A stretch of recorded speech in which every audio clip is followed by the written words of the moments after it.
السلام علیکم ورحمۃ اللہ وبرکاتہ۔ عافیت پروگرام کے ساتھ تو اللہ تبارک و تعالیٰ سے ہم عافیت مانگتے ہیں۔ اللہم انی اسألک العفو والعافیہ فی الدنیا والآخرہ، دنیا اور آخرت کی عافیت مانگتے ہیں۔ جو اللہ تبارک و تعالیٰ نے ہمیں یہ جسم دیا ہے،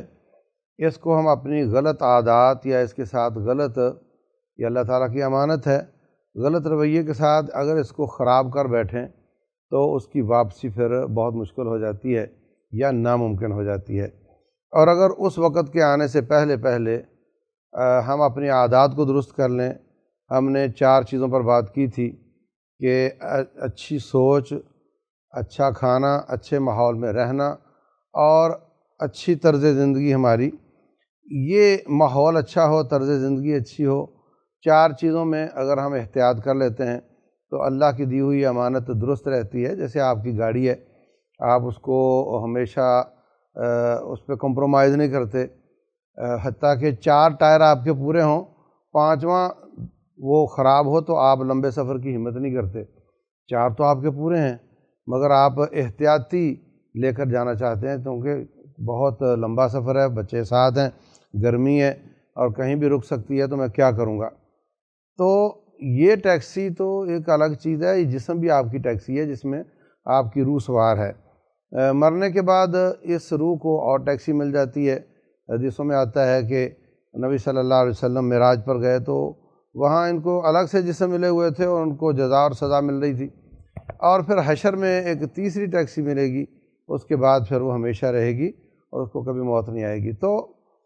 یہ جسم بھی ایک روح کی ٹیکسی ہے، اس کی بھی مینٹیننس کرتے رہنا چاہیے اور اس کو بھی کھڈوں میں نہیں لے کر گھومنا چاہیے تاکہ یہ خراب نہ ہو۔ تو یہ 4 چیزیں ہم نے عرض کی تھیں، وہ 4 چیزیں جو اپنی درست رکھتا ہے اس کو اللہ کے فضل سے نوبت نہیں آتی کہ وہ بیمار ہو۔ لیکن اللہ تبارک و تعالیٰ حلیم اور بردبار ہے، وہ فوراً پکڑ نہیں کرتا، حتیٰ کہ دنیاوی گناہ بھی ہوں تو فوراً پکڑ نہیں کرتا۔ تو بندہ جب اپنی ٹیکسی کو خراب کرنے لگتا ہے تو بھی فوراً پکڑ نہیں کرتا اکثر لوگوں کو، اس سے پہلے 4 علامتیں ظاہر ہوتی ہیں اور 4 علامتوں پر بھی وہ غور نہ کرے تو پھر اس کو بیماریاں شروع ہو جاتی ہیں۔ جیسے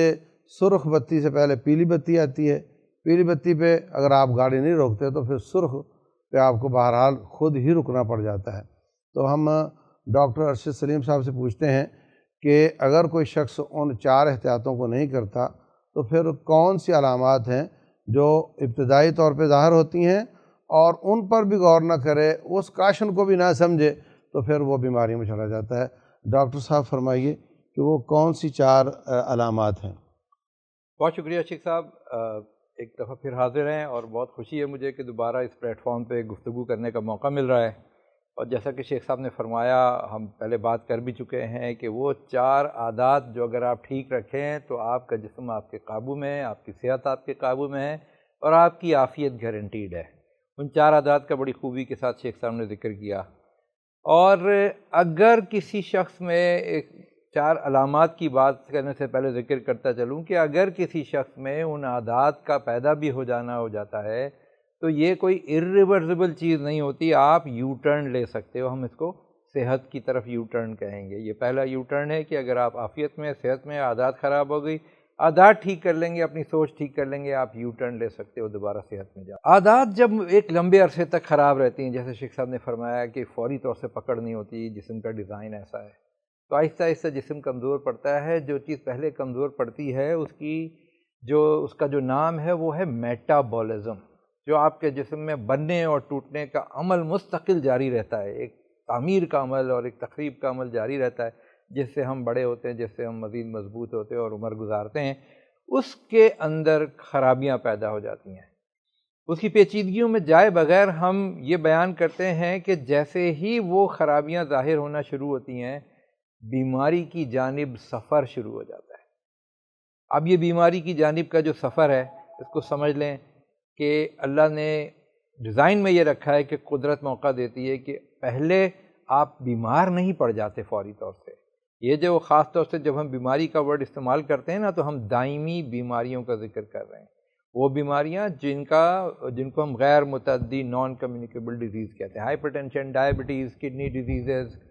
لیور ڈیزیزز، الزائمر، کڈنی اور اس سے جو ریلیٹڈ دوسری چیزیں ہیں، دل کی بیماریاں، یہ سب غیر متعدی بیماریاں ہیں۔ اور جیسا ہم پہلے بھی کہہ چکے ہیں، پاکستان میں 65% اموات روزانہ لوگوں کی ان غیر متعدی بیماریوں کی وجہ سے ہوتی ہیں۔ یہ نشانیاں کیا ہیں جو کہ اگر آپ اس کو بھی اگنور کر دیں، نمبر 1 عادات خراب کریں، لمبے عرصے تک خراب رکھیں، اور نمبر 2 یہ نشانیاں ظاہر ہو جائیں، نہ آپ ان کو پہچانیں نہ ان کو دور کرنے کی کوشش کریں۔ بہت لمبا عرصہ سم سائنٹیفک اسٹڈیز سے، کچھ سائنس کی اعداد و شمار کہتے ہیں کہ 8 سال کا موقع ملتا ہے انسانوں کو کہ اس سے نجات حاصل کر رہے ہیں نشانیوں سے، اور صحت کا دوسرا یو ٹرن لے لیں، دوبارہ واپس صحت کی طرف چلے جائیں اور ان نشانیوں کو اپنے جسم سے غائب کر دیں۔ یہ نشانیاں کیا ہیں؟ یہ 4 ریڈ فلیگ کیا ہیں؟ نمبر 1 موٹاپا، اوبیسٹی۔ نمبر 2 جسم اور ہاتھ کی کمزوری، جس کو ہم کہتے ہیں اسٹیگنیشن۔ نمبر 3 بے خوابی اور نیند کے مسائل، اور نمبر 4 ذہنی اور جسمانی تناؤ، جس کو ہم اسٹریس کہتے ہیں۔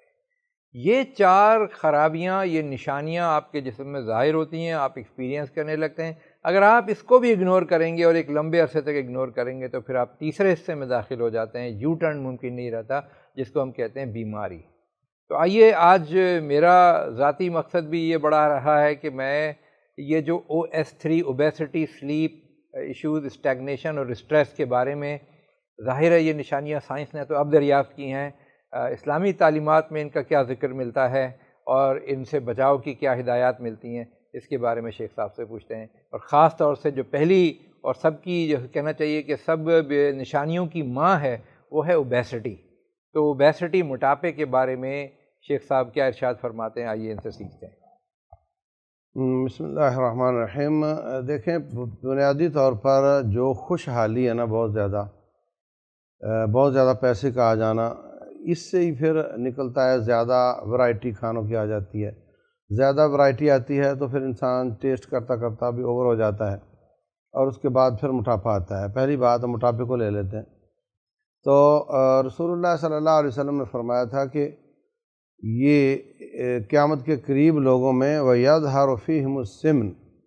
ان میں موٹاپا آ جائے گا۔ تو یہ موٹاپا قیامت کی علامات میں سے، اس کی وجہ یہ ہے کہ آسودگی بہت ہے۔ ہر شخص، ناظرین کرام جو آپ میری بات سن رہے ہوں گے، دیکھ رہے ہوں گے، آپ اپنے بچپن پہ ذرا غور کریں، بچپن میں ہماری کیا صورتحال تھی۔ 99% لوگوں کا حال یہ ہوگا بچپن میں، سالن روزانہ نہیں پکتا تھا، اور کبھی اچار سے کھا لو، کبھی شکر میں گھی ڈال کر روٹی کھا لو، کبھی دودھ سے کھا لو، کبھی دہی سے کھا لو، اور کبھی کھانا پک جاتا تھا۔ اور آج صورتحال یہ ہے کہ ایک سے زیادہ ورائٹی کی چیزیں آتی ہیں ہمارے پاس، اور پھر ایک دم اس کو فریزر میں ڈال کے ایک دم پھر آگ پہ رکھ کے اتنا ہی زیادہ گرم کر کے، وہ تو آپ بتائیں گے کہ اس میں پھر کیا صورتحال پیدا ہوتی ہے۔ تو اس وجہ سے موٹاپے آتے ہیں، اور پھر جو پریزرویٹر آتے ہیں ہماری چیزوں میں، جو بند ڈبے والی چیزیں ہیں، جو وہ اس میں لامحالہ ایسے کیمیکل ڈالے جاتے ہیں کہ یہ 6 مہینے سال کے لیے خراب نہ ہو، تو ظاہر ہے آپ اس کو 1 مہینے کے بعد، 2 کے بعد استعمال کر رہے ہیں، اور وہ تو ہضم ہونے کے قابل ہی نہیں ہیں، تو اس سے کیا خرابیاں آتی ہیں آپ بتائیں گے۔ لیکن نبی صلی اللہ علیہ وسلم نے تو فرمایا کہ لا الفقر اخشى علیکم، فقیری کا مجھے کوئی خطرہ نہیں کہ تم فقیر ہو جاؤ گے،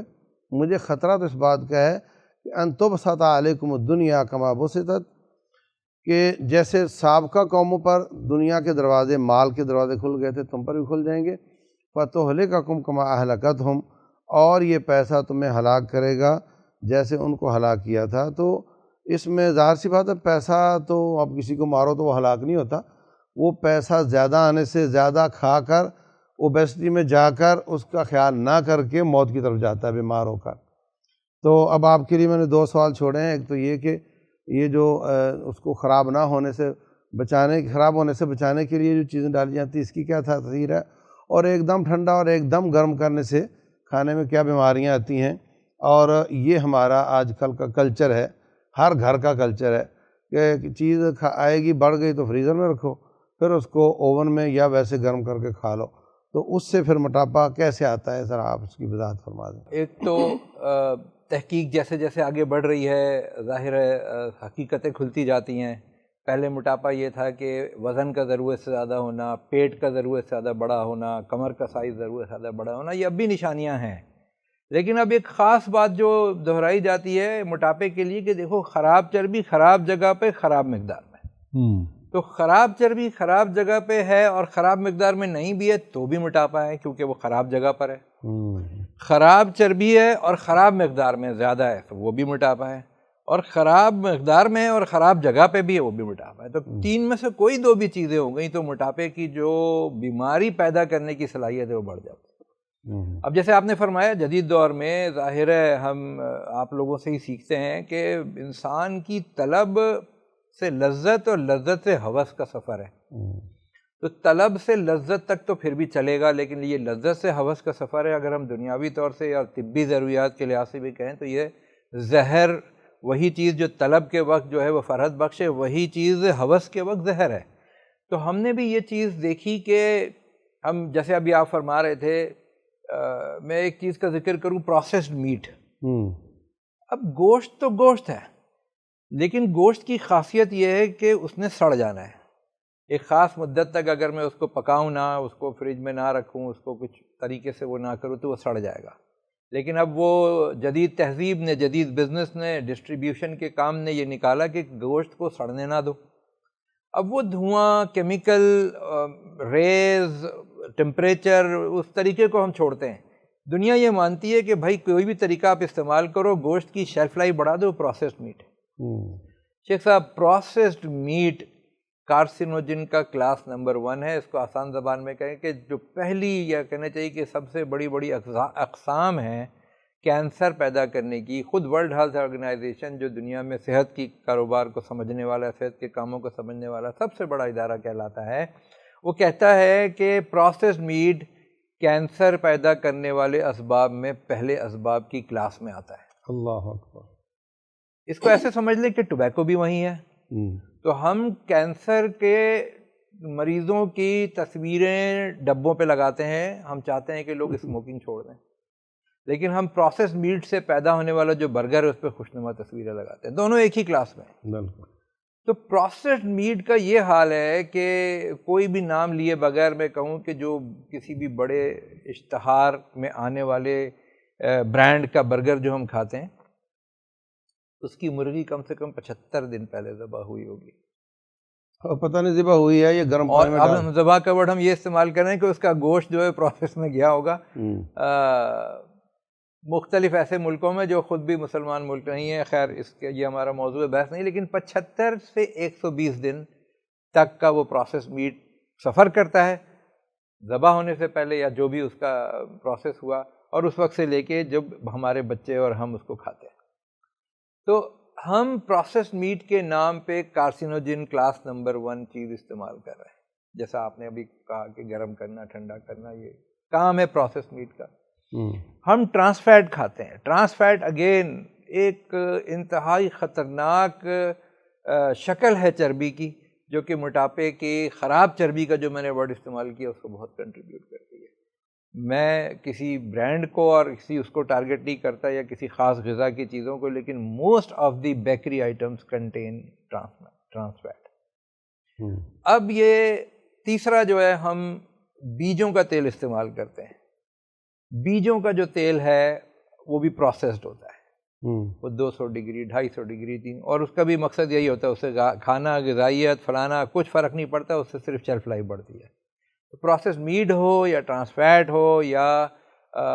بیجوں کا تیل ہو، ان کا پروسیس ہو، اب بیج میں سب بیج شامل ہے، کنولا، رائی، بنولا اور سرسوں، اور جو بھی پروسیسڈ ہوتا ہے۔ تو ہم یہ جب چیزیں انڈسٹریل پیمانے کی جب استعمال کرتے ہیں اور ہم سمجھتے ہیں کہ بڑی سستی ہو گئیں اور بڑے اچھی پیمانے پہ اویلیبل ہیں،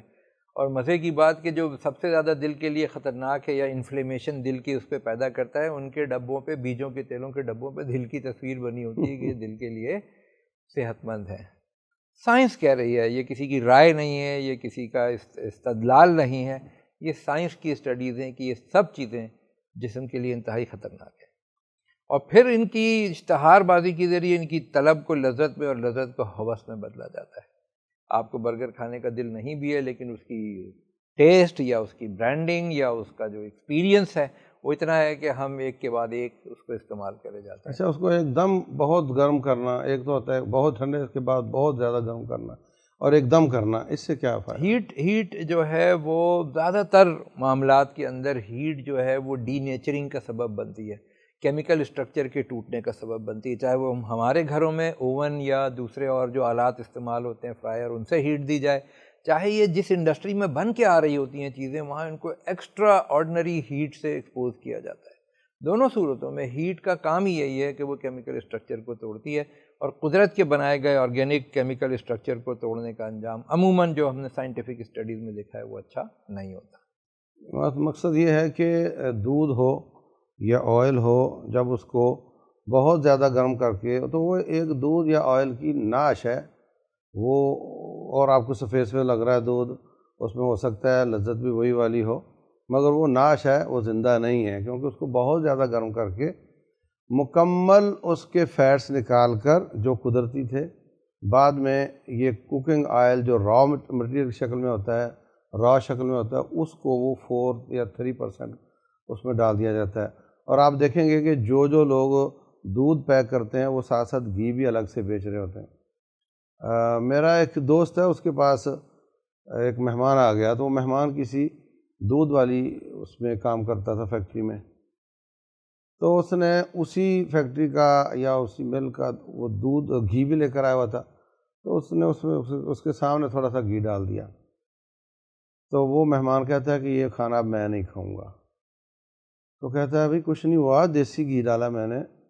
وہ کہتا ہے ابھی میں نہیں کھاؤں گا۔ اس نے کہا ہم نے اسی میں پکایا ہے، میں نے سوچا تھوڑا اور بھی ڈال دوں، تو بولے پھر تو میں کچھ بھی اب بالکل آپ کا کھانا کھاؤں گا ہی نہیں، تو اچار لے آؤ میں اس کے ساتھ کھانا کھا لوں گا، اور اس نے نہیں کھایا،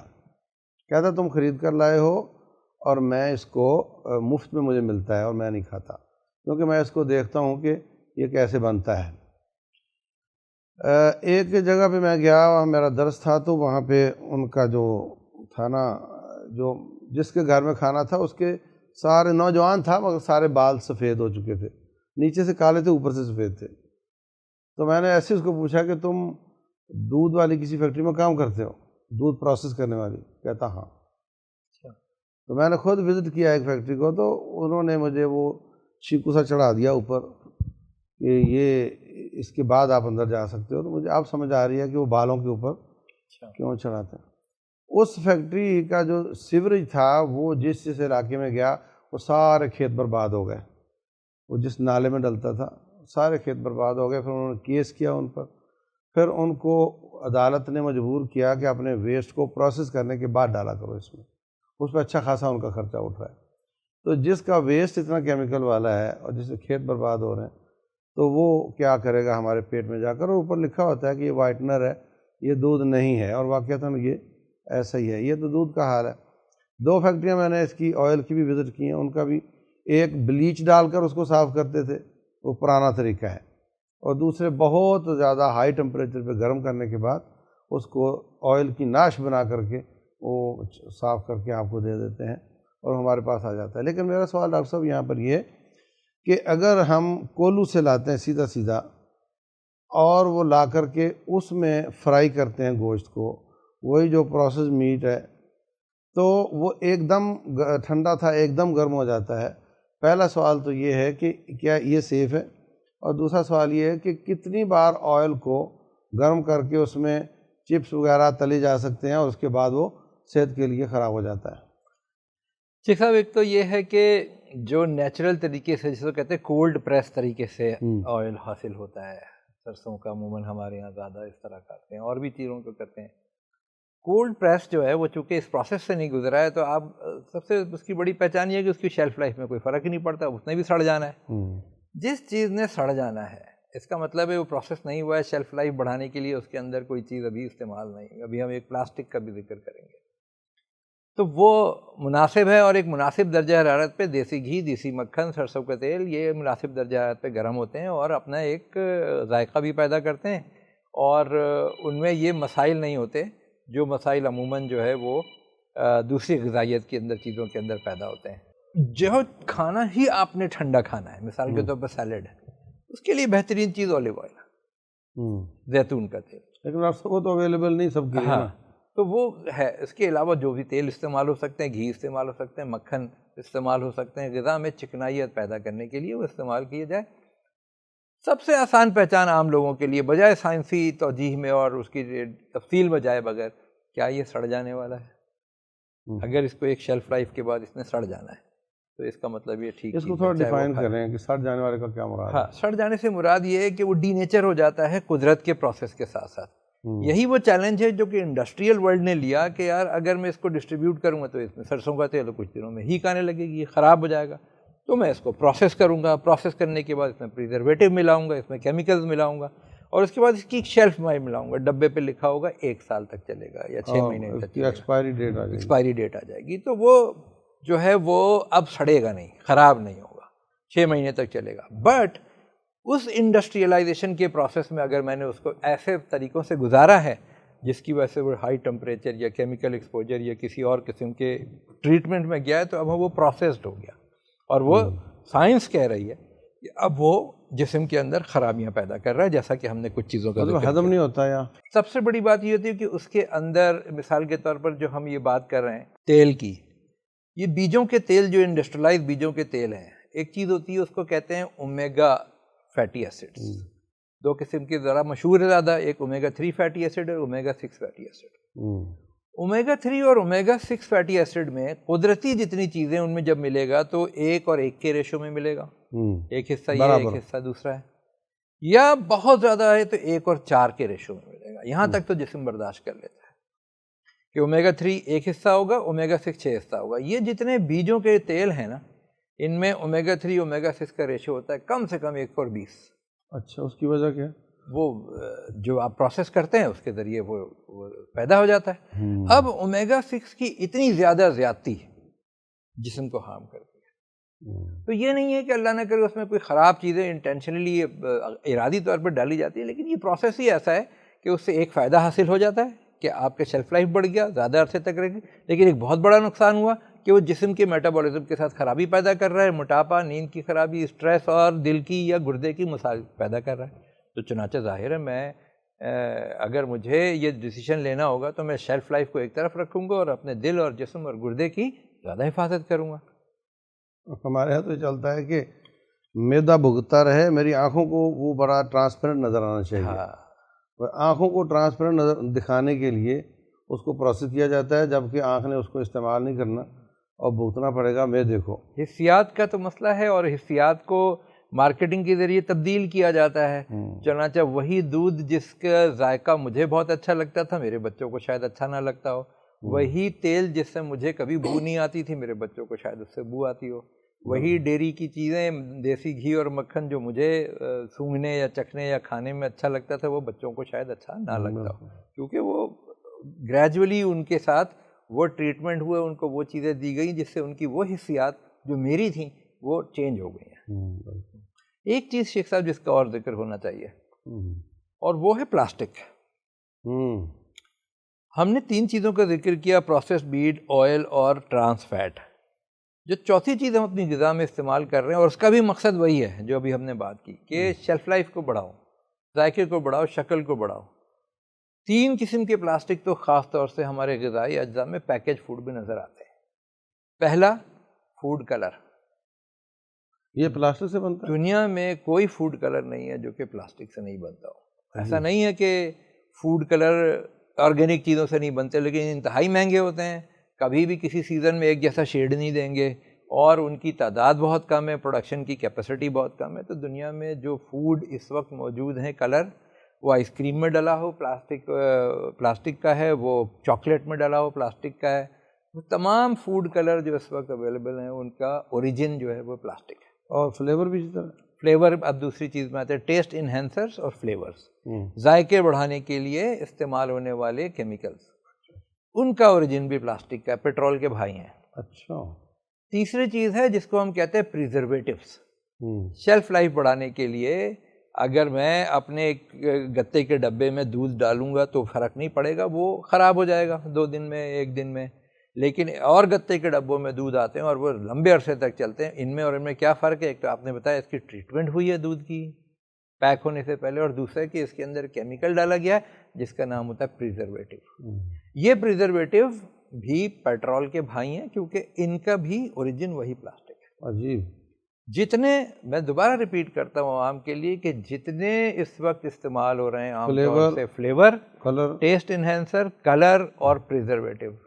وہ پلاسٹک سے بنے ہیں۔ اب وہ پلاسٹک کسی بھی طرح کا ہو، کتنا مضر ہے کتنا نہیں، ہم اس بحث کو چھوڑتے ہیں۔ معلومات یہ ضرور ہونی چاہیے کہ یہ پیٹرول کے بھائی ہیں، جہاں سے پیٹرول نکلتا ہے وہیں سے پلاسٹک کے جو اوریجن نکلتا ہے، اور اسی کے مختلف کیمیکل ٹریٹمنٹ کے نتیجے میں وہ کرتا ہے۔ میں اس کی سیفٹی کو چیلنج نہیں کر رہا، لیکن یہ جاننا ضروری ہے کہ بہرحال یہ اوریجن میں پلاسٹک ہے، یہی وجہ ہے۔ ہمارے پاس ایک آدمی نے آئس کریم کی دکان بنا لی، تو وہ پہلی بار لوگ کہنے لگے تم سفید سفید ہی بیچتے جا رہے ہو، وہ دودھ ڈالتا تھا، چینی ڈالتا تھا اور بنا لیتا تھا بس۔ تو کہنے لگے یہ کیا بات ہوئی، مختلف ٹیسٹ چاہیے ہمیں، تو فلیور چاہیے۔ تو وہ گیا کیمیکل کی دکان پہ، تو وہ لوگ پہچان لیتے ہیں کہ بندہ پروفیشنل ہے یا نہیں ہے۔ تو کہنے لگا بھائی تو نیا آدمی لگ رہا ہے، ایک من میں ایک قطرہ ڈالنا ہے ورنہ لوگ مر جائیں گے۔ ہاں، ایک من میں ایک قطرہ ڈالنا ہے ورنہ لوگ مر جائیں گے۔ تو آپ پتہ نہیں وہ کتنی خطرناک چیز ہے۔ مختلف پریزرویٹو استعمال ہوتے آئے ہیں۔ بہرحال دنیا میں ریگولیٹری ایجنسیز نے اپنے آپ کو ظاہر ہے وہ ذمہ داری سمجھتے ہوئے ایک مقدار طے کی ہے، کتنا پریزرویٹو ڈال سکتے ہو، کتنا فوڈ کلر ڈال سکتے ہو، کتنا ٹیسٹ انہینسر ڈال سکتے ہو، کون سا ڈال سکتے ہو، کون سا بہت زیادہ مضر صحت ہے۔ یہاں تک کہ 2016 میں مجھے یاد پڑتا ہے کہ امریکن فوڈ اینڈ ڈرگ جو اتھارٹی FDA ہے، اس نے تمام فوڈ کلر کو، تقریباً تمام فوڈ کلرز کو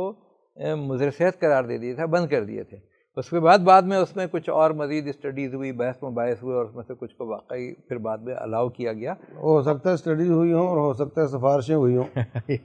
اس پہ تبصرہ ممکن نہیں ہے، اللہ المستعان۔ لیکن یہ بات کلیئر ہے، اور بہت ساری دنیا میں اسٹڈیز اس بات پہ ہوئی ہیں کہ بچوں کے اندر جو آٹسٹک بیہیویئر ہے، ہائپر اریٹیٹڈ ہوتے ہیں، ہائپر ایکٹیو ہوتے ہیں، اٹینشن ڈیفیسٹ ہوتا ہے، آٹزم ہوتا ہے، اس کا بہت بڑا جو ایسوسیشن بنائی جا رہی ہے فوڈ کلرز کے ساتھ بنائی۔ اچھا ڈاکٹر صاحب، یہ تو بہت اہم بات ہے کہ پلاسٹک آ رہا ہے، ویسے بھی انسان کا پورا جسم جو ہے وہ جس کے ساتھ بھی ٹچ ہوتا ہے اس سے اثرات لے رہا ہوتا ہے۔ آپ کی جوتی اگر ربڑ کی ہے تو اس کے اثرات الگ ہوں گے، پلاسٹک کی ہے تو الگ ہوں گے، چمڑے کی ہے تو الگ ہوں گے، آپ کے جسم پر کاٹن ہے تو الگ ہوں گے، اگر آپ نے پولیسٹر کا پہنا ہوا ہے تو اس کے الگ ہوں گے۔ اس پہ بھی تھوڑا بات کریں کہ یہ بھی کیا جسم کے اندر جاتے ہیں؟ سب سے بڑا اس کا جو وہ ہے جو ہمیں سمجھنا چاہیے، وہ پلاسٹک میں پیک کی ہوئی فوڈز ہیں، ادھر سے بھی آ رہا ہے، ڈائریکٹ بھی جاتا ہے کیا؟ کہ وہ ہماری فوڈ جو ہے وہ اس میں ہے۔ لیکن اس کے بعد جو دوسرا ہے، اب کپڑوں اور جو جسم پہ پہنے جانے والی اشیاء کا شاید میں اتنا نہیں کہہ سکوں گا، کیونکہ عموماً اگر وہ اچھے برانڈ کے ہو تو اس میں جو ذرات پیدا کرنے کی صلاحیت ہے، یا جھڑ جانے کی یا بھورے پیدا کرنے کی صلاحیت ہے، وہ کم ہوتی ہے۔ لیکن ہوا میں ہماری جو ہم کہہ رہے ہیں ٹاکسک انوائرمنٹ کا ایک بہت بڑا یہ ہے کہ ہم ہوا میں کتنے ذرات پلاسٹک کے یا مضر صحت گیسز کے چھوڑ رہے ہیں جو کہ جسم کے اندر انہیل ہو رہے ہیں۔ اچھا، تو پلاسٹک کے اثرات کیا کیا ہیں؟ ایک تو آپ نے بچوں میں بتا دیا، ان کے رویے خراب ہو رہے ہیں، بڑوں میں دماغ پر بہت، بڑوں میں شیخ صاحب سب سے بڑی بات یہ ہے کہ جو بہت زیادہ واضح اسٹڈیز تو نہیں ہے، لیکن بہرحال ایک ٹرم ہے، اس کو میں کہتا ہوں فار ایور کیمیکلس، دائمی کیمیکلس۔ تو بہت زیادہ اب اسٹڈیز بات پر ہو رہی ہیں کہ یہ جو ہم مختلف اجزاء میں چونکہ پلاسٹک موجود ہے اور وہ باڈی میں جاتا ہے، ایبزارب ہوتا ہے، تو ایون ان جو اسٹڈیز کی گئی انسان کے دماغ کے اندر پلاسٹک کے ذرات پائے جاتے ہیں۔ یعنی اس کو کہتے ہیں بلڈ برین بیریئر۔ ایک عموماً تو اللہ نے ایک رکھا ہوا ہے کہ آپ جو بھی کھاؤ پیو زہر خورانی بھی ہو جاتی ہے، غلط بھی ہو جاتا ہے، دماغ کم سے کم محفوظ رہتا ہے۔ پلاسٹک اتنا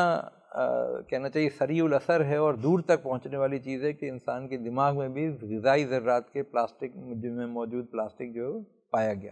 اب اس پہ اسٹڈیز ہوں گی، ان کو دیکھا جائے گا اس پہ سے کون سا مضر صحت ہے، کون سی چیز ہے، لیکن بہرحال ہم یہ جانتے ہیں کہ یہ کوئی اچھی چیز تو ہے نہیں، اور انسان کا جسم اس کے لیے بنا نہیں ہے۔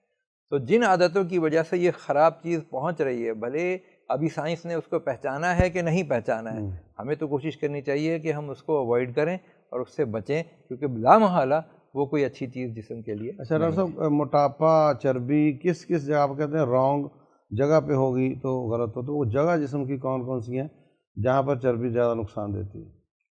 یہ سب اس سے پہلے ایک ذکر کروں، افسوسناک بھی ہے اور جاننے کے قابل ہے۔ ڈائبٹیز کی جو بڑی بڑی ایسوسیشن ہیں، انہوں نے ایک نیا ڈائبٹیز کا ٹائپ متعارف کرایا، ٹائپ 5 ڈائبٹیز، ذیابیطس کا قسم نمبر 5۔ وہ کہتے ہیں یہ فاقہ زدہ آدمی کا ڈائبٹیز ہے۔ عموماً تو ہم سمجھتے ہیں ڈائبٹیز اس کو ہے جو موٹا ہے، کھاتا پیتا ہے، امیر ہے اور مختلف قسم کی غذائیں ضرورت سے زیادہ استعمال کرتا اور ہے، حرکت کم کرتا ہے۔ میل نیوٹریشن آدمی کا بھی ڈائبٹیز ہے کہ وہ کم کھانا اور چونکہ اچھی غذا نہ کھا پانا، کہنا چاہیے کہ وہ ضروری اجزاء جو غذا میں ہوتے ہیں اس کو وہ نہیں مل پاتے بیچارے کو، اس کو بھی ذیابیطس ہو جاتی ہے۔ اچھا، آپ نے جو پوچھا، پاکستان اور انڈیا خاص طور سے، ہم جو بر صغیر کے ممالک ہیں اور پڑوسی ممالک، ان میں عموماً موٹاپا بہت زیادہ نہیں ہے، عموماً پتلے دبلے آدمی ہوتے ہیں، محنت کرتے ہیں اور غذائیت اتنی نہیں ہے، لیکن ہم سب میں ایک بات کامن ہوتی ہے کہ ہمارا جو توند ہے، جس کو سینٹرل بیلی کہتے ہیں، وہ باہر نکلی ہوئی ہوتی ہے، کیونکہ ہم جو غذا کھاتے ہیں اس میں کاربوہائیڈریٹ جو نشاستہ ہے اس کی ضرورت زیادہ تعداد ہوتی ہے، اور پروٹین اور فیٹ وہ ہم کھاتے نہیں، جتنا فیٹ کھاتے تھے وہ دیسی گھی مکھن کو حرام کہہ کے ہم نے اس کو بھی چھوڑ دیا، تو ہمارے اندر سینٹرل اوبیسٹی جو کہلاتی ہے وہ بہت زیادہ ہے، اگرچہ کہ میری کمر کا سائز زیادہ نہیں ہوگا مگر مجھے سامنے کی طرف یہ سب سے زیادہ مضر رساں چربی جو ہے وہ چربی ہے جو کہ میری آنتوں پہ بیچ میں جمی ہوئی ہے۔ تو اگرچہ کہ بہت سارے انسان موٹے بھی نہیں ہوتے، اور ہم یہ عام طور سے مشاہدہ بھی کرتے ہیں کہ دل کی بیماری ایسے لوگوں کو ہو رہی ہے جو بہت موٹے نہیں ہیں، لیکن ان کی چربی جو ہے وہ خاص طور سے ایسی جگہوں پہ جمع ہے جو کہ ضرورت سے زیادہ مضر رساں ہے، جگر پہ چربی کا ہونا، آنتوں پہ چربی کا ہونا، اگرچہ کہ باقی جسم میں چربی نہ ہو اور انسان لین تھین بھی ہو تب بھی یہ بہت ضرر رساں تو یہ بیلی کے کیا نقصانات ہیں چربی کے؟ یہ سب سے زیادہ ایسوسیٹڈ ہے کارڈیک ڈیزیز کے ساتھ، اچھا، اور کورونری آرٹریز جو ہماری سپلائی کرتی ہیں، جس کو ہم کہتے ہیں ایک خون کی وہ والو بند ہے یا دو بند ہے، وہ والو نہیں، دراصل ہم کورونری آرٹریز کا ذکر کر رہے ہوتے ہیں، اور اسٹینٹ اسی میں ڈلتا ہے۔ یہ ان کے اندر پلیک کا بننا، ان کے اندر آبسٹرکشن کا بننا سب سے زیادہ ایسوسیٹڈ ہے کہ لوگوں کی اس شخص کے اندر یہ زیادہ چانس بڑھ جاتے ہیں جس کی سینٹرل بیلی کے اوپر چربی جمی ہوئی ہو، تو اس کی چونکہ ایک اسٹڈی اس طرح ہی ہوتی ہے کہ کون سی چیز کو فیکٹر کے طور پہ یا ایسوسیٹڈ فیکٹر کے طور پہ مل جا رہی ہے، تو وہ سائنسی اسٹڈیز یہ ثابت کرتی ہیں کہ اگر لوگوں میں یہ چربی جو خاص طور سے بیلی فیٹ ہے، سینٹرل اوبیسٹی ہے، اس کے دل کے اوپر جو چربی کے اثرات ہیں جس کو ہم کہتے ہیں کہ کورونری آرٹری بلاک ہو جاتی ہے، وہ سب سے زیادہ پائے جاتے ہیں۔ اچھا، جب آپ نے کہہ دیا کہ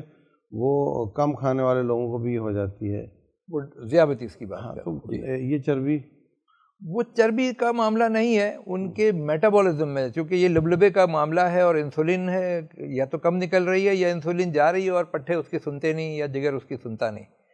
یہ معاملات میٹابولزم کے خراب ہو جاتے ہیں جب انسان خراب غذا کھائے۔ تو ٹائپ 5 دراصل یہ کہتی ہے کہ چونکہ لوگ کم کھاتے ہیں اور میل نیوٹریشن ان میں ہوتی ہے، یعنی خراب کھاتے ہیں، تو وہ خراب کھانا ہم برصغیر میں کافی دیکھتے ہیں کہ ہمارے یہاں روٹی، چاول، نشاستہ، آلو، ان سب چیزوں کا استعمال ضرورت سے زیادہ ہے، اور غذا میں پروٹین یعنی گوشت اور انڈے اور اس کا استعمال، ڈیری کا استعمال اور فیٹ اس کا استعمال کم سے کم ہے، تو اس کی وجہ سے یہ میل نیوٹریشن پیدا ہو سکتی ہے۔ پھر وٹامن اور منرلز کی مناسب تعداد جسم میں نہیں پہنچتی، منرل اس کی وجہ سے بھی جو ہے وہ میل نیوٹریشن پیدا ہوتی ہے، جو کہ ایک ٹائپ کے ڈائبٹیز کی وجہ بنتی ہے۔ وہ ہم کراچی میں ملے تھے، وہ جو بزرگ آئے امریکہ سے، تو وہ کہہ رہے تھے کہ گندم کے بیج میں انہوں نے امینڈمنٹ کی ہے کوئی امریکہ نے، اس کے بعد یہ صحت کے لیے اچھی نہیں رہی ہے، تو کاربوہائیڈریٹس جو ہیں یہ زیادہ ہو جاتے ہیں۔ اب عوام بیچاری روٹی نہیں کھائے تو کیا کھائے؟ تو کیا آپ مشورہ دینا چاہیں گے کہ اس کے متبادل کیا کیا چیزیں ہو سکتی ہیں؟ شیخ صاحب، ہم کبھی یورپ کا سفر کرتے ہیں تو ہم دیکھتے ہیں کہ اگرچہ کہ ان کے یہاں افورڈیبلٹی یا پیسوں کی جو ریل پیل ہے ہم سے زیادہ ہے، لیکن ان کے کھانوں میں آپ کو روٹی اور چاول یا اس سے بنی ہوئی چیزوں کا استعمال کم ملے گا، اور سبزیوں، پھلوں، گوشت اور دوسری چیزوں کا استعمال زیادہ ملے گا۔ ہمیں بھی یہ عادت اپنانی چاہیے۔ اللہ کا شکر ہے کہ ہماری زمین میں بھی سبزیاں، پھل اور دوسری چیزیں بکثرت پائی جاتی ہیں، لیکن ہمارے ہاں ایک تھوڑا کلچر، ایک رسم کا معاملہ ہے کہ ہم نے روٹی چاول کھانا ہے، میں اس سے ڈرا نہیں رہا، اور روٹی چاول کوئی خراب چیز نہیں ہے، لیکن کچھ اعداد و شمار بیان کرتا ہوں۔ انسولین کے ساتھ جو ایک ایسوسیشن ہے کہ کون سی غذا کتنی انسولین کو باہر نکالے گی، اور انسولین کا ضرورت سے زیادہ باہر نکلنا خطرناک بھی ہے۔ انسولین کو ایک کنٹرول حالت میں اللہ تعالیٰ نے رکھا ہے کہ وہ نکلے گی، وہ کہلاتا ہے گلائسیمک انڈیکس۔ اور ایک چیز ہوتی ہے کہ کتنا کسی چیز کے اندر شوگر ہے، وہ جسم کے اندر وہ شوگر جا کے لوڈ ہو جائے گا، وہ کہلاتا ہے گلائسیمک لوڈ۔ وہ مقدار کے ساتھ ہے کہ میں جتنی کوئی چیز زیادہ کھاؤں گا، میں چینی زیادہ کھاؤں گا، گلائسیمک لوڈ زیادہ ہوگا۔ ابھی ہم بات کرتے ہیں گلائسیمک انڈیکس کی۔ سفید چاول کا گلائسیمک انڈیکس 72 ہے۔ سفید چینی مثال کے طور پر سادہ ہضم ہو جانے والی چینی خالص اگر میں کھاؤں، فرض کریں وہ 100 ہے، وہ 70 کا 100 ہے، تو اس کے 100 کے مقابلے میں چینی کے چاول 72 ہے، اور روٹی 65 ہے، اچھا، اور چونسا آم 55 ہے۔ میں آم اس میں کلچر میں سمجھوں گا کہ چینی کے بعد نمبر 2 تو آم ہوگا، لیکن اللہ نے آم کے ساتھ کچھ ایسی وہ رکھی ہے کہ وہ جا کے انسولین نہیں نکلوانا شروع کر دیتا۔ تو اب یہ علم ہم لوگوں کو ہونا چاہیے۔ ہم جس چاول کو آم چھوڑ کے چاول کھا لیتے ہیں، وہ ہم نے ایک زیادہ گلائسیمک انڈیکس والی چیز کھائی۔ پھر آم ہم کتنا کوانٹٹی کھائیں گے گلائسیمک لوڈ آپ سوچیں، اور چاول ہم کتنے پلیٹ بھر کے کھاتے ہیں۔ تو یہ رویوں میں تبدیلی علم کے ساتھ آئے گی۔ مطلب یہ کہ اگرچہ چینی 100 ہے اور چاول 72 ہیں، لیکن یہ بھی تو دیکھیں کہ ہم چینی 1 چمچ لیں گے اور چاول 1 پلیٹ لیں گے، تو وہ 72 لوڈ بھی زیادہ ہو گیا، لوڈ زیادہ ہو جائے گا اس کا۔ تو 72 پہ اتنا لوڈ، اور چینی اتنی سی اگر لیں گے 100 بھی ہو گئی اگر، تو کتنا لوڈ دے گی؟ تو اصل میں مجھے چاول نقصان پہنچا رہا ہے، وہ روٹیاں نقصان پہنچا رہی ہیں، خاص طور سے میدے، جتنا سفید ہوتی جائے گا میدا یا آٹا، اتنا اس کا گلائسیمک انڈیکس بڑھتا جائے گا۔ یہ میں پوچھنا چاہ رہا تھا۔ بالکل بڑھتا جائے گا، جتنا وہ براؤن ہوتا جائے گا اس کا گلائسیمک انڈیکس کم ہوگا۔ تو ہمیں یہ علم پھیلانا بھی چاہیے، علم سمجھنا بھی چاہیے۔ عموماً گھروں میں روٹی چاول ہی زیادہ کھانے کا پرسنٹیج استعمال ہوتا ہے، ہمیں اس کو ترویج کرنی چاہیے، اور خاص طور سے ایسے لوگوں کو جن کو آلریڈی کوئی شوگر کا مسئلہ لاحق ہے یا وہ موٹاپے کا شکار ہے، ان میں کوئی نشانی پیدا ہو گئی کہ اب تمہارے لیے یہ جاننا ضروری ہے کہ کن چیزوں کا گلائسیمک انڈیکس یا گلائسیمک لوڈ کیا ہے۔ تو ہو سکتا ہے آم اس کے لیے امیونٹی کے لیے بہت اچھا ہو موسم کا، اور وہ بالکل نہ کھائے، اور ہو سکتا ہے وہ چاول کو بالکل اپنے لیے فریلی سمجھتا ہو کہ یہ میرے لیے آسان ہے، اور وہ کھا رہا ہو، اور اس کو سمجھ نہ آ رہا ہو کہ میری بیماری کیوں نہیں کنٹرول ہو رہی۔ اچھا، اس میں ایک بات کرنا چاہ رہا ہوں کہ روٹین میں ہمارے ہاں بسیار خوری کا ایک رجحان ہے۔ بڑے فخر سے کہتے ہیں جی اس نے تو دیگ کھڑکا دی تھی، اتنا کھایا، اور فلاں آدمی تو اتنی روٹیاں کھا جاتا ہے۔ میں سمجھتا ہوں کہ یہ اس کو جو البکر کہتے ہیں، ایک بیماری ہے، اس کا نام ہے جو البکر، گائے والی بھوک۔ وہ تو سلم سا آدمی ہے مگر 20 روٹیاں کھاتا ہے، اور یہ اس کو گریجولی آہستہ کرنے کی ضرورت ہے۔ رسول اللہ صلی اللہ علیہ وسلم نے فرمایا کہ روٹین میں تو آپ کو 9 لقمے کافی ہیں، میکسیمم 9 لقمے کافی ہیں، وہ بھی چھوٹے۔ بحسب امرئ مسلم لقیمات یقمن صلبہ، جس سے اس کی کمر سیدھی رہے۔ اور اگر تم انکار کرو جی نہیں 9 لقموں سے تو ہمارا نہیں گزارا، ہم تو بڑے مزدور لوگ ہیں، بہت جفا کاش ہیں، تو فرمایا پھر ایسے کرو کہ فثلث لطعامہ وثلث لشرابہ وثلث لنفسہ۔ ایک آپ کا پیٹ ہے، اس کے اندر پھیپھڑے بھی پھیلتے ہیں، اور اس کے اندر میدا بھی ہے، اس میں کھانا جا رہا ہوتا ہے، تو آپ میدے کو اتنا بھریں کہ پیٹ کی ٹوٹل کیپیسٹی کا 2/3 کر لیں، اس کو پانی اور کھانا 2 حصے، اور تیسرا حصہ پھیپھڑوں کو پھیلنے کے لیے جگہ دے دیں۔ تو یہ اس سے زیادہ اگر آپ کریں گے تو پھر آپ یہ موٹاپے کی طرف چلے جائیں گے اور کمزوری کی طرف چلے جائیں گے۔ آپ اندازہ لگائیں، آپ کا خیال یہ ہے کہ ہم تھوڑا کھائیں گے تو کمزور ہو جائیں گے، لیکن حقیقت یہ ہے کہ آپ زیادہ کھائیں گے تو کمزور ہو جائیں گے۔ اس کی بے شمار مثالیں ہیں دنیا میں۔ آپ دیکھیں کھیت کو پانی تھوڑا چاہیے، فروٹ ہیں، باغات ہیں، تھوڑا زیادہ کر دو گے تو اس کا پھل گر جاتا ہے۔ آپ کو جو دوائی ڈاکٹر صاحب نے بتائی ہے 2 گولیاں اگر آپ 4 کھائیں گے تو آپ بیمار زیادہ ہو جائیں گے۔ تو an excess in everything is bad, کوئی چیز بھی ہو اس کی زیادتی غلط ہی ہوتی ہے، تو کھانے کی زیادتی بھی غلط ہی ہوتی ہے۔ میدا ہے، اس کو آپ کا کھانا آتا ہے، وہ جس کو آسانی کے ساتھ ہضم کر لے، انالیسس کر کے اس کے اجزاء جسم کو پہنچا دے تو وہ خوش رہتا ہے، جسم بھی قبول کرتا ہے۔ اور اگر اس کو مصیبت ہی بنا دو کہ وہ کھائے جا رہا، پہلا ہضم نہیں ہوا، کھایا جا رہا، تو اس کی مثال یوں سمجھو کہ آپ نے ہنڈیا آپ کی والدہ نے چڑھائی ہوئی تھی اور وہ گوشت گلنے کے قریب تھا، اور پیچھے سے گیا آپ نے ٹھنڈا پانی اس میں ڈال دیا۔ اب ایسے کر رہے ہوتے ہیں، کھانا ہضم ہونے، ہمارا معدہ بھی ایک ہنڈیا کی طرح ہے، اور وہ بھی اسی طرح اس کو ابال رہا ہوتا ہے، ہلا کر ہضم کر رہا ہوتا ہے۔ اوپر سے جناب کولڈ ڈرنک آ گئی، اور ٹھنڈی بھی بہت تھی اور اس میں چینی بھی بہت تھی، اور اس کو کیا بنے گا؟ تو یہ وہ عادات ہیں، بری عادات ہیں، جن کی وجہ سے ہم اپنے معدے کو خراب کر لیتے ہیں۔ پھر وہ کہتا ہے جان چھڑاؤ، میں نہیں اس کو انالیسس کرتا، میں نہیں اسے چیزیں نکالتا، بس اس کو نکالو کسی طریقے سے، کیونکہ پیچھے سے مزید آنے کا خطرہ ہے۔ تو پھر وہ آپ کا جزوِ جسم نہیں بنتے، بلکہ آپ بربادی کر رہے ہیں، اللہ تعالیٰ کے اناج کی بربادی کر رہے ہیں، اور وہ آپ کے جسم کو بھی فائدہ نہیں دے رہا۔ تو ڈاکٹر صاحب یہ جہاں ہم چینی کی بات کر رہے ہیں، وہاں تھوڑا کولڈ ڈرنک پر بات کر لیں۔ یہ تو بات چل ہی رہی ہوتی ہے کہ یہ ملکی ہے، یہ غیر ملکی ہے، تو کیا ملکی سیف ہے؟ سیم فارمولا ہے۔ سب سے بڑی بات جو ہم کہتے ہیں کولڈ ڈرنک یا کسی ایک خاص غذائی اجزاء کی دشمنی کی یا اس سے بیزاری کے اظہار کا مقصد نہیں ہے، مقصد ہے لوگوں کو معلومات پہنچانا۔ بالکل۔ اس میں جو شوگر استعمال ہوتی ہے سستے ہونے کی وجہ سے یا انڈسٹریلی اپلیکیبل ہونے کی وجہ سے، وہ فرکٹوز اس کا جو جز ہوتا ہے وہ زیادہ ہوتی ہے۔ عام چینی کی شوگر نہیں ہے، گلوکوز نہیں، فرکٹوز ہوتا ہے۔ اس کا سورس کیا ہے؟ کارن سرپ۔ کارن سرپ، جی، تو چونکہ وہ آسان ہے، سستا ہے، انڈسٹریلی اویلیبل ہے، اور مکس وکس کرنا آسان ہوتا ہے، کیمیکل پروسیس کرنے اس کے آسان ہوتے ہیں، تو بہرحال وہ استعمال کیا گیا۔ لیکن عام چینی کے شربت سے جو فرکٹوز کا جو وہ ہے لیڈن یعنی کارن سرپ، وہ زیادہ خطرناک ہے، جگر کے اوپر زیادہ وزن ڈالتا ہے، اور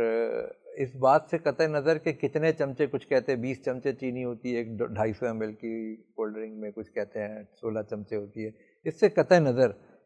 چینی کی مقدار بھی، یعنی گلوکوز کی یا فرکٹوز کی مقدار بھی، اور اس کی جو نیچر ہے، اس کی جو صفت ہے، دونوں چیزیں بہت برڈن کرتی ہیں۔ تو ڈاکٹر صاحب یہ ہم نے آج صرف موٹاپے پر بات کی ہے، اور باقی جو 4 پیلی بتیاں ہیں سرخ بتی سے پہلے، وہ کمزوری ہے ہڈیوں کی اور اس کی، اور ایک نیند کی کمی اور ایک سٹریس۔ تو نیند کی کمی سے کیا کیا نقصانات ہوتے ہیں، اور جو تناؤ ہے اس سے کیا کیا نقصانات ہوتے ہیں، انشاءاللہ اگلے پروگرام میں عرض کریں گے۔ لیکن میں آخر میں یہ پوچھنا چاہوں گا کہ عرض کرنا چاہوں گا کہ موٹاپا جو ہے یہ بڑی خطرناک چیز ہے، اس کے اثرات بہت زیادہ ہیں۔ اب آپ دیکھیں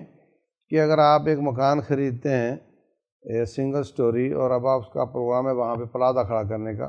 تو کیا وہ سنگل سٹوری کے اوپر ہی منزلیں بنانا شروع کر دیں گے؟ بنیاد یا اس کو توڑیں گے اور نیچے سے فاؤنڈیشن مضبوط کر کے نکلیں گے، اور پھر اس کو، تو یہ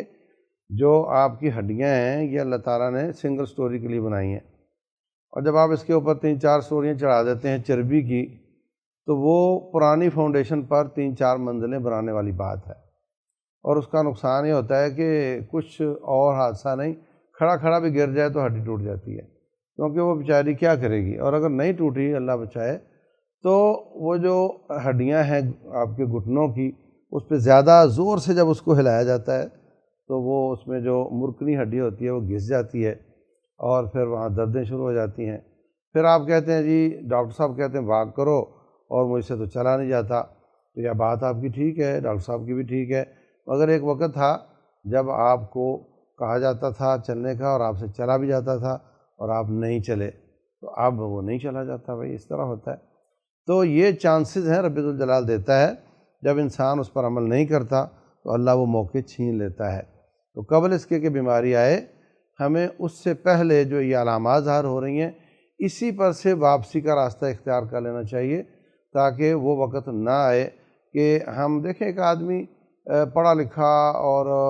بہت تجربات حاصل کرتا ہے،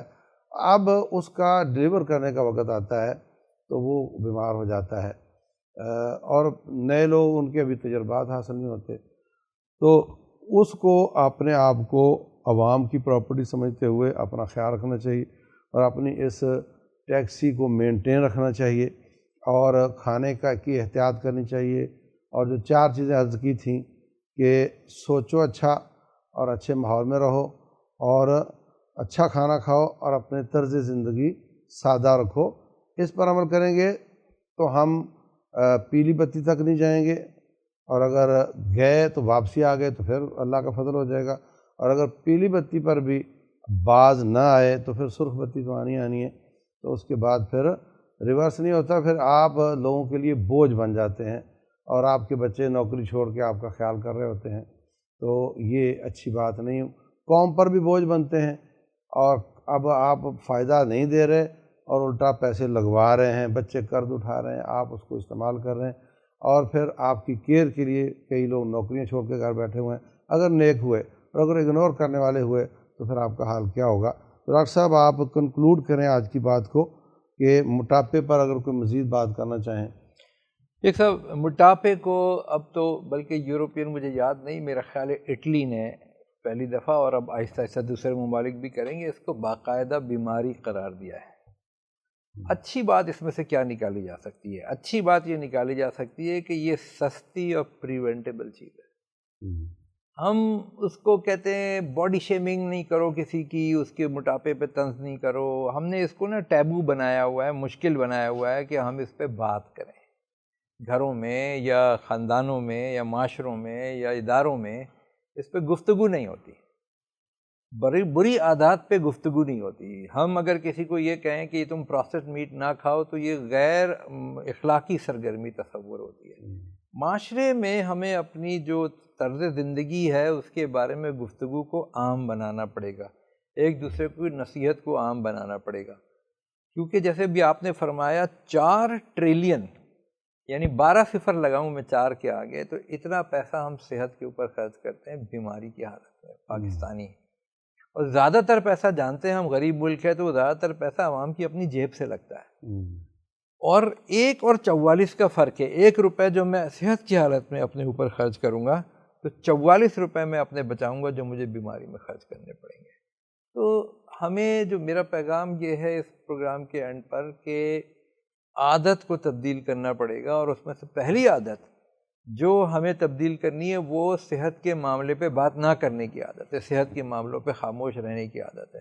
جو جس حالت میں، جس عادت میں ہم اس کو جاری رکھنے کو کہتے ہیں یا اس کو اور پروموٹ کرتے ہیں، اور ایک دوسرے کو نصیحت نہیں کرتے۔ عادتیں صحت کا سب سے بڑا ذریعہ ہیں، اس کو صحیح رکھنے کا بھی اور اس کو خراب کرنے کا۔ ڈاکٹر صاحب ایک بات بڑی اہم رہ گئی ہے، بعض لوگ شکایت کرتے ہیں جی میں تو ورزش بھی کر رہا ہوں یا کر رہی ہوں اور کوئی فرق نہیں پڑتا، میں تو ویسی کی ویسی ہوں۔ تو اس میں میں ایک بات کروں گا، پھر ڈاکٹر صاحب اس کی وضاحت کر دیں گے کہ چربی جاتی ہے پہلے گردن کے پیچھے سٹور کر لی، پیٹ کے اوپر سٹور کر لی، پورے چمڑے کو آدھا انچ موٹا کر دیا۔ آپ چمڑا پکڑو تو باریک ہو تو اس میں چربی نہیں ہے، آپ پکڑو موٹا ہو تو اس میں چربی کی لیئر ہے پوری، یہ اس کے سٹور ہیں۔ جب سارے سٹور بھر جاتے ہیں اور آپ باز نہیں آتے ہیں تو پھر وہ گردے کہتے ہیں کہ ٹھیک ہے پھر جائے، میں کیا کروں، پہرے دار کہتا میں کیا کروں بھائی، جانے دو اس کو، پھر خون میں، وہ خون میں جانا شروع ہو جاتی ہے، پھر جب خون میں جاتی ہے تو وینوں میں جمتی ہے، تو پھر وینیں بند ہوتی ہیں، جب بند جگہ سے پریشر کے ساتھ خون جاتا ہے تو اس کو بلڈ پریشر کہتے ہیں۔ اب آپ نے جو ریورس کرنا شروع کیا، ورزش کرنی شروع کی یا کھانے کی احتیاط شروع کر دی، تو سب سے پہلے وہ خون کو صاف کرے گا کہ خون صاف ہو جائے، باقی جہاں چربیاں وہیں رہے، ابھی کوئی بات نہیں وہ تو، لیکن یہ تو خطرناک ہے نا، خون جو دماغ میں بھی جا رہا ہے، دل میں بھی جا رہا ہے، جگر میں جا رہا ہے، اس کو صاف کر دوں۔ تو ابھی آپ اسی سٹیج پر ہوتے ہیں اور جلد بازی کرتے ہیں اور آپ مایوس ہو جاتے ہیں کہ نہیں نہیں مجھے تو کوئی فرق نہیں پڑ رہا۔ بھائی تیرے سٹوروں کی ابھی باری نہیں آئی نا، ابھی تو خون صاف ہو رہا ہے، پھر تو اس پہ مزید محنت کرے گا تو پھر تیری باقی جو سٹور ہیں ان میں چربی باریک ہونا شروع ہو جائے گی۔ آپ دیکھتے ہیں جتنے باڈی بلڈر ہوتے ہیں ان کے مسل کیوں نظر آ رہے ہوتے ہیں کہ ان کی چربی، ان کی چمڑا ان کا باریک ہوتا ہے، تو پھر ان کی باری آئے گی، پھر آہستہ آہستہ سارے سٹور خالی ہوں گے نا۔ تو میں سمجھتا ہوں مایوس نہیں ہونا چاہیے، لگے رہنا چاہیے احتیاط کے ساتھ بھی اور تھوڑا بہت جو جسم کی حرکت دینے کے ساتھ بھی، تو اس طرح آپ آخر انشاءاللہ کامیاب ہو جائیں گے۔ ڈاکٹر صاحب اس کو آپ نے ابھی بات کو ختم بھی کرنا ہے اور اس پہ آپ اپنی رائے بھی دینی ہے۔ جی صاحب بالکل صحیح بات ہے۔ اکثر لوگ یہ پوچھتے ہیں کہ بھائی میں نے آپ کی یا کسی اور کی بات سنی اور اس کی وجہ سے میں نے فلانی اچھی عادت اپنائی فلان۔ ایک تو دیکھیں یہ ٹوٹل ہولسٹک کام ہے، یہ طرز زندگی ہے، تو اگر میں نے کھانا نہیں چھوڑا اور ورزش شروع کر دی تو بھی نہیں چلے گا، اور اگر میں نے ورزش شروع کر دی اور کھانا جو ہے وہ صرف چھوڑ دیا، ورزش نے شروع نہیں کی تو بھی نہیں چلے گا۔ پوری ہولسٹک اس کو سمجھیں، علم حاصل کریں اور اس کے اوپر ہولسٹکلی عمل کریں، وقت پہ سوئیں، وقت پہ کھائیں، صحیح طریقے سے کھائیں، صحیح طریقے سے سوچیں، صحیح طریقے سے طرز زندگی رکھیں، چاروں چیزوں کو۔ پہلی بات تو یہ۔ دوسرا، میں ادب کے ساتھ عرض کرتا ہوں کہ جو چربی لوگوں نے سالہ سال میں چڑھائی ہے وہ 4 دنوں میں کم نہیں ہوگی۔ باڈی کے اندر ایسا کوئی جادوئی میکینزم نہیں ہے، وقت لگے گا۔ ہاں ضروری نہیں ہے کہ وہ سالہ سال ہی ہو، لیکن وقت لگتا ہے، کیونکہ میٹابولزم عادی ہو جاتا ہے کہ ہم نے اس کو جس طرح کا عادی بنایا ہوتا ہے کہ یہ شخص اس وقت سوتا ہے، اس وقت کھاتا ہے، اتنا زیادہ کھاتا ہے، اس نے اپنے آپ کو اڈاپٹ کر لیا۔ باڈی اڈاپٹ کرنے والی چیز ہے، ورنہ تو فوراً خرابیاں پیدا ہو جائیں۔ تو وہ جب آپ اس کو اچھی حالت میں بھی لے جاتے ہیں نا تو وہ آہستہ آہستہ اڈاپٹ کرتی ہے، کیونکہ وہ آپ پہ بھروسہ نہیں کرتی۔ وہ آپ کا میٹابولزم بھروسہ نہیں کرتا کہ یہ کل بھی صبح اٹھے گا، پرسوں بھی اٹھے گا، یہ کاربوہائیڈریٹ نہیں پروٹین فیٹ کھا رہا ہے، یہ کل بھی کھائے گا، پرسوں کھائے گا، تو وہ اپنی عادت بناتا ہے آہستہ آہستہ۔ ہم باہر کی دنیا کو اپنی عادت اتنا نہیں دکھا پاتے جتنا ہمارے اندر کا جسم ہماری عادتوں کو پہچاننے کی کوشش کرتا ہے۔ جب اس کو بھروسہ ہو جاتا ہے تو پھر اس کے بعد وہ اس کے مطابق عمل کرتا ہے اور ان کام میں وقت لگتا ہے۔ بہت بہت شکریہ حاضرین۔ جیسا کہ ہم بیان کرتے آئے ہیں کہ یہ پروگرام بیماریوں کا علاج بتانے کے لیے نہیں ہے، یہ پروگرام آپ کو آگاہ کرنے کے لیے، اویئر کرنے کے لیے، آپ کے دل میں سوچ جگانے کے لیے ہے کہ بیماری سے پہلے بیماری کی نشانیاں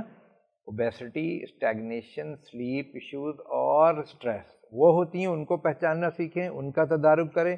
اور اس سے پہلے صحت کی حالت میں 4 عادتیں جو کہ آپ کو نشانیوں کی طرف اور نشانیاں بیماریوں کی طرف لے جاتی ہیں، ان 4 عادتوں کو پہچاننے، ان سے بچیں۔ یہ 2 وہ جگہ ہیں جہاں سے صحت کا یو ٹرن بہت سستا ہے، بہت آسان ہے، ورنہ ہم بار بار دہراتے ہیں بیماری غربت ہے اور غربت بیماری ہے۔ اس سے بچیں، اپنے آپ کو نشانیوں کی حالت میں پکڑ لیں یا صحت کی حالت میں پکڑ لیں، 4 اچھی عادتوں کو ڈالیں، 4 بری عادتوں سے بچیں، 4 نشانیوں کو پہچانیں۔ بہت بہت شکریہ آپ کا۔ عافیت کے اگلے پروگرام کے ساتھ دوبارہ حاضر ہوں گے۔ السلام علیکم۔